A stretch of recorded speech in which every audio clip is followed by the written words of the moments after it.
One who rides a lion doesn't dare dismount it. Even this lesser mortal knows that the Panthera leo cannot survive on grass and other floras, so there's no need to cross check this fact with renowned subject experts. Riding lion is no mean feat, not even for the redoubtable Gorkhali soldiers whose battle cry, Ayo Gorkhali, has sent a chill down many a formidable spine and continues to do so even in this day and age of massive technological strides in the art and science of war. This journalist has not come across a sapien, not even in the annals of history, who has rode astride the king of the jungles.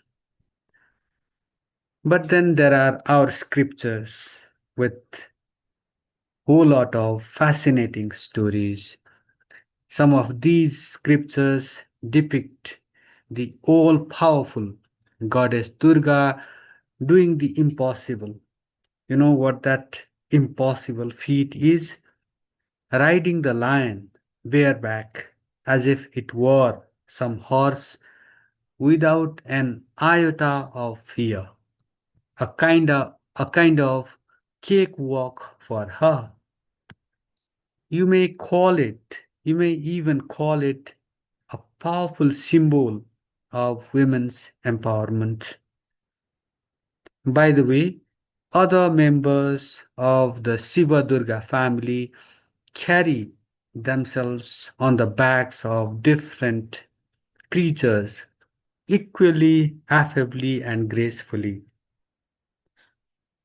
With Ilan, if you will, a barely clad Shiva not only survives the Himalayan cold by smearing ash on his body and wrapping a piece of deer hide in his lower region, but also uses Nandi the bull as his all terrain vehicle, carrying himself from the Himalayas to the southern plains through the mid hills and other parts of the world and back. Quite a long journey, an entiring journey, isn't it? More surprisingly, an obese Ganesh, perhaps a Tono in his own right, rides astride a teeny weeny mouse, while a tall, handsome, and definitely featherweight Kumar, that is Kartikeya, the other son of Shiva and Parvati, and the brother of Ganesh. He flies around the world on the back of his peacock without without him needing any travel document. How fascinating, isn't it? For divinities, impossible is nothing. Quite the contrary for humanity. Here we are needing all sorts of vehicles, travel documents. We needing all sorts of travel documents even to make it to our next door neighbors, leave alone a vast world beyond, like Singapore. If such were not the case, who knows what corners of this globe many of our beleaguered political leaders would have sought refuge in, post the Gen Z movement that has thrown them off Simadarbar. You can see Simadarbar, the seat of the federal government, the nerve center of this country, in flames during that movement. I was talking about our leaders' possible escapades post the Gen Z movement. By the way, if you have not subscribed to our channel, I request you to subscribe to it, comment on our presentation, and press that like button if it touches your hearts and minds. We are trying all we can to promote citizen journalism. We are trying to be your true voice. So every like, every subscription, every comment, every goodwill, every gesture of goodwill counts. So I again request you to subscribe to it, comment on our presentation, and press that like button. I hope our presentations touch your hearts and minds and souls also. Okay, so let's continue with this presentation now.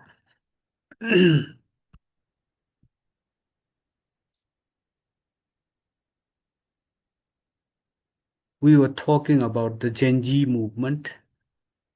This Gen Z movement has thrown the old guard of Simha Darbar, the Lion Palace, the federal government secretariat of Nepal, putting at the least a halt to their decades long association with state powers, mm, in a republic in a royal republic rather, where these leaders established themselves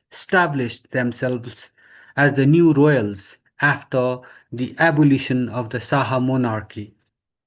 All right, the new royal ruling the country in a republic.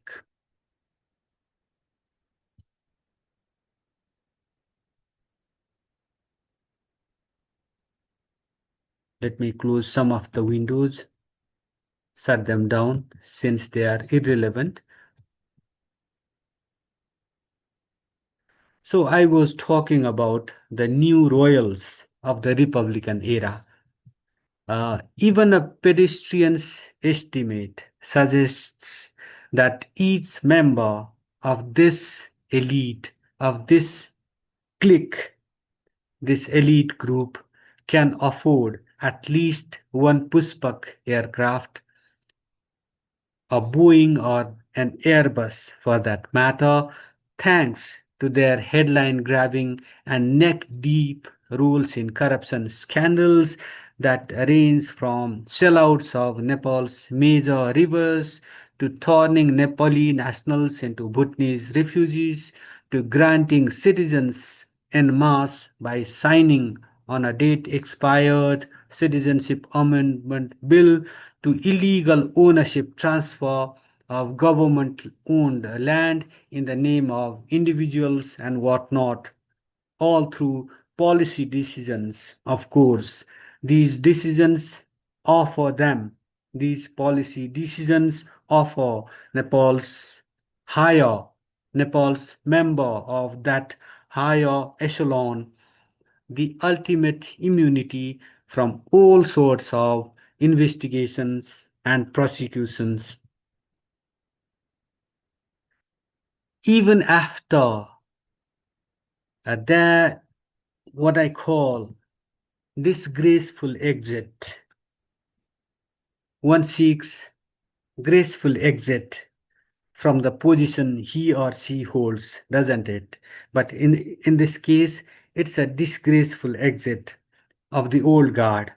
Even after this disgraceful exit of the old guard uh, that saw a sad death of commoners as well as cops on duty and destruction of state organs from federal to local levels, along with sections of the fourth estate, that is, the free press. Key political leaders, I was talking about the old guard, these key political figures who brought the ruins by and large by not stepping down even at the height of their unpopularity, they appear pretty unrepentant as regards this massive trail of deaths and destruction. Their arrogance continues as we have seen it all on social media, on the free press, and whatnot. A cursory reading of speeches and remarks coming from the top brass of the three main political parties post their knocking off that high pedestal does not indicate that they have managed to read the writings on the wall correctly, while the chiefs of the two major parties appear bent on defending their legacies, checkered at best. The erstwhile supremo of the third largest party, around whom national politics has revolved for 2 decades or so, appears bent on cashing in on a popular wave against against the old guard, of which he forms a part. These leaders often cite their long and hard struggles for higher ideals like democracy, human rights, equality, justice, and social inclusion. But after waging a fight against the traditional monarchy and establishing a republican order at the end of a decade long war, they transformed themselves into new royals by curtailing dissent within party rank and file, fiercely protecting the interests of their near and dear ones, and showing a clear desire to remain in powerful positions, in leadership positions of their respective parties for life, come hell or high water. People repeatedly, the public, the citizenry, elevated these leaders to power for positive transformation in recognition of their struggle for those higher ideals. But the latter, but the leadership, but the political leaders on their part made a hash of every mandate, institutionalizing corruption, malgovernance, political instability, nepotism, and anarchy. Though the stated purpose of the penultimate move of the erstwhile government, the crackdown, the ban on social media, was to bring social media channels operating illegally within Nepal within the framework of domestic laws. The people took it as a government move to curb dissent, and that move, this ban on social media, that was the only platform allowing the people to express their dissent against the government. That ban on social media blew the lead of the anger, frustration, and despair that had been penting up all along on September 8 and 9. Historically, all sorts of elements, by cashing in on popular sentiments, have managed to foment and hijack movements in Nepal to fulfill their vested interests, to fulfill their agendas. And this movement, in all likelihood, may not have been an exception. Still, every dark cloud has a silver lining, supposedly so. And this one is no different. Despite a violent uprising of September 8 and 9, people have been quite forgiving of the leaders even after unseating them from positions of power. At this critical juncture, this mortal, he requests leaders old and new to take a leaf from the recent movement, if not from the annals of history, from France to Romania and beyond, and desist from similar follies in the days to come as the fire continues to burn within and without, even in these cold climes. It's pretty cold in Kathmandu, but this fire of anger, of despair, and frustration continues to burn in Nepali hearts and minds. Okay, please keep that in mind. I request this to the old guard and the new ones also, who have, by the way, become pretty old themselves thanks to this lack of transfer of power to a new generation. Let Marcus Aurelius inspire our leaders in their daughters with this immortal line. It is shame and dishonor that in any man's life the soul should faint from duty, the soul should faint from its duty while the body still holds out. With this remark, I wrap up this edition of Soft Talk. Thank you for watching and thank you for listening.